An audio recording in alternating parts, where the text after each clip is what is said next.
Qu'est-ce qui fait vraiment la différence entre les gens qui atteignent des sommets et puis ceux qui semblent un peu stagner? On pense tout de suite au talent, à l'intelligence, au diplôme. Mais si tout ça, au fond, n'était qu'une partie de l'équation? Et si le vrai facteur, le truc décisif, était quelque chose de plus intime? La taille de nos pensées. C'est exactement le pari d'un livre qui a traversé les décennies, hein, La magie de voir grand de David J. Schwartz. Et l'idée de départ est presque déconcertante de simplicité, mais elle est redoutable. Pour l'auteur, la taille de notre compte en banque, de notre bonheur, de notre satisfaction dans la vie, tout ça est directement lié à la taille de notre pensée. C'est une promesse assez folle quand on y pense. Donc cette exploration, elle s'adresse à qui finalement? À tous ceux qui sentent qu'ils ont un potentiel qui n'est pas pleinement exploité, j'imagine, ceux qui se heurtent peut-être à une sorte de plafond de verre invisible, qu'ils ont l'impression d'avoir eux-mêmes installé. C'est pour les personnes qui ne veulent plus seulement rêver d'une vie plus grande, mais qui cherchent des leviers concrets pour la construire. Oui, et ça pose une question centrale qui est vraiment fascinante. Est-ce qu'un simple changement d'échelle dans notre propre esprit peut réellement transformer nos résultats dans le monde concret?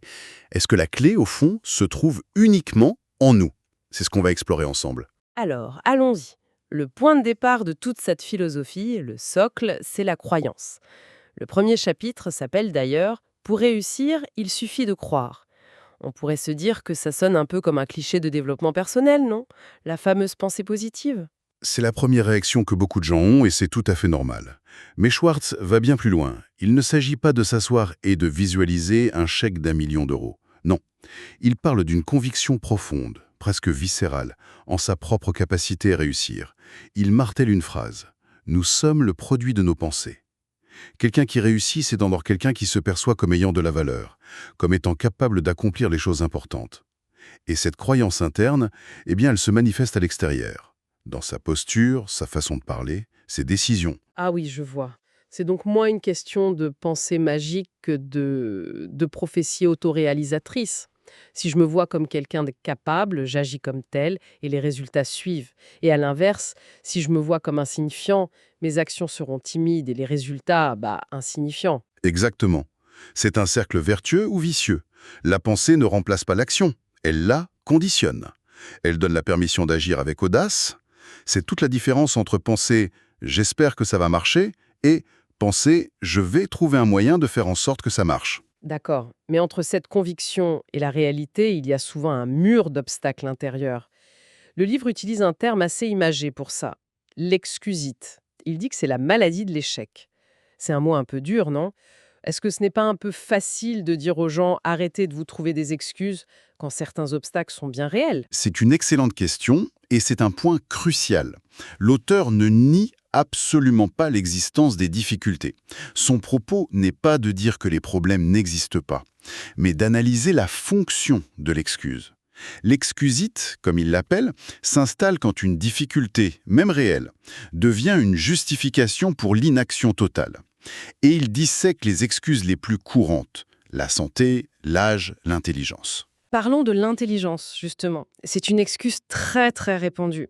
Je ne suis pas assez brillant pour ce poste ou je n'ai pas fait les bonnes études. Comment est-ce qu'on combat ça? Alors, Schwartz répond de manière très directe. Il soutient que l'attitude et la persévérance comptent infiniment plus que le QI brut.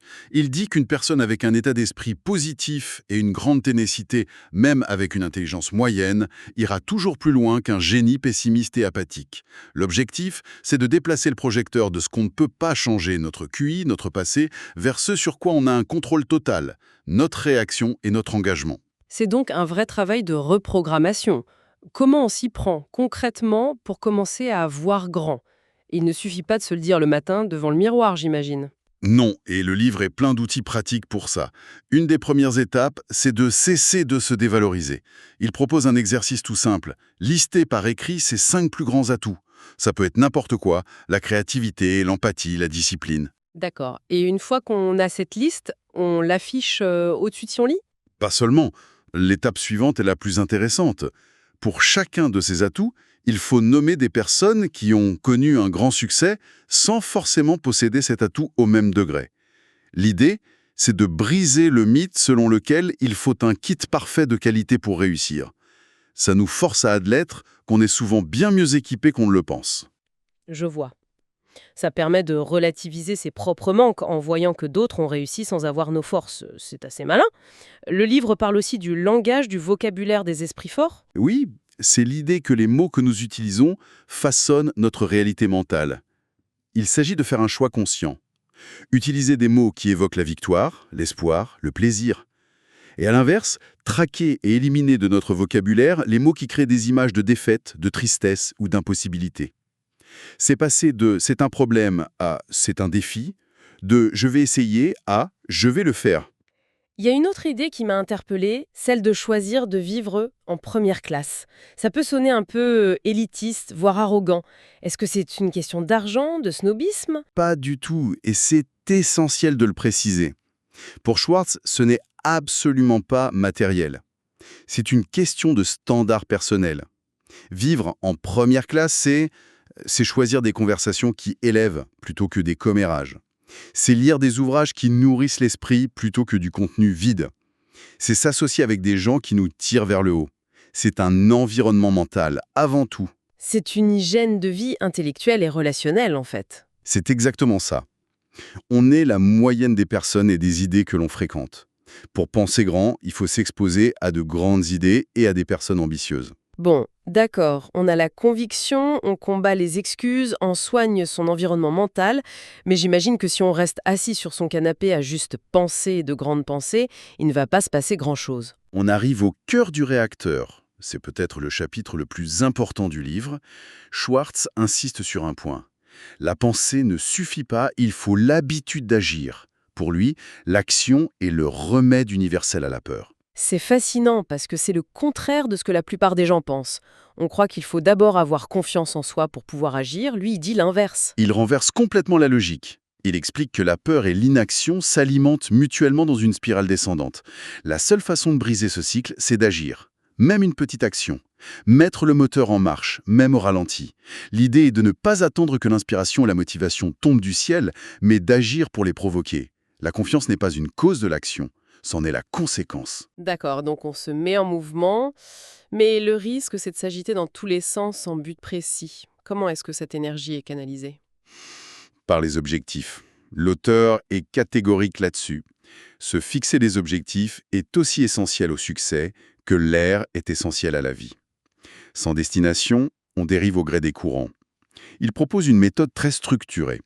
Planifier sa vie sur 10 ans, par écrit. Un plan sur 10 ans? Ça me paraît vertigineux et peut-être un peu rigide.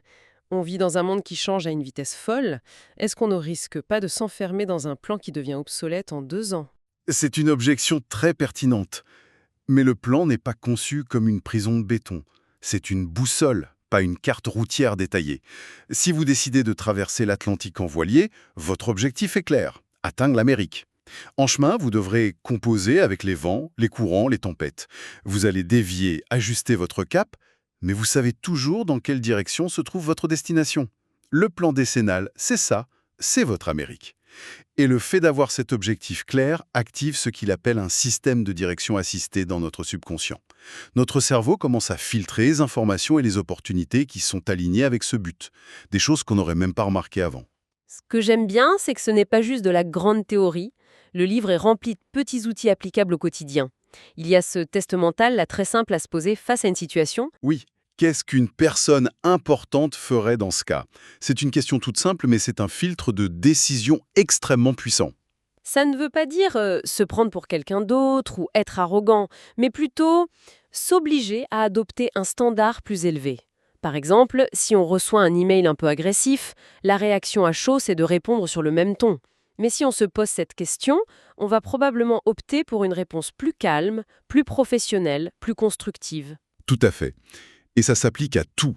Notre apparence, la façon dont on gère un conflit, les lectures que l'on choisit. C'est une manière d'incarner dès aujourd'hui la personne que l'on souhaite devenir demain.